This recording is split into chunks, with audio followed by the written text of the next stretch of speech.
Rajan was tired, not the kind of tired that sleep could fix, but the kind that pressed into his chest even when he woke up. People frustrated him. The world felt loud, rushed, and full of expectations he could never quite fulfill. His job demanded too much. Conversations felt empty, and his home echoed with a quiet that felt more like absence than peace. It wasn't one moment that broke him. It was the slow ache of everything, and a question kept circling in his chest. Is this it?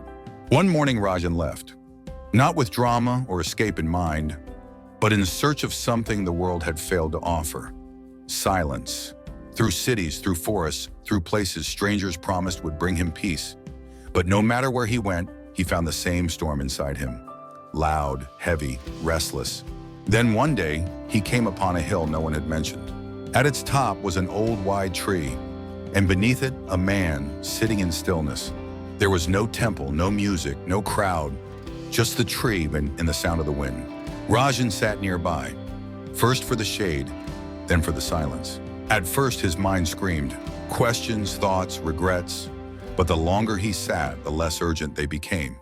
He noticed the wind brushing his face, the slow inhale of his breath, and beneath the endless thinking, he found stillness. A stillness that didn't arrive from outside. It rose from within.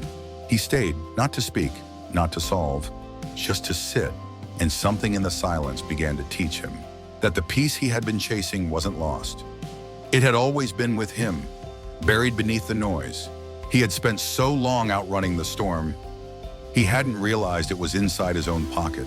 Rajan returned. The world hadn't changed, but he had. He still had stress, still had responsibilities, but now he carried silence with him. A quiet center that didn't vanish when the world got loud. Because he had learned, peace is not the absence of noise. It is the presence of stillness, even in the middle of it. Sometimes we chase peace like a traveler chasing the horizon.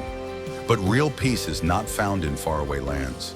It lives in the breath, in the silence, in the space between thoughts. It is not out there. It is already here, within.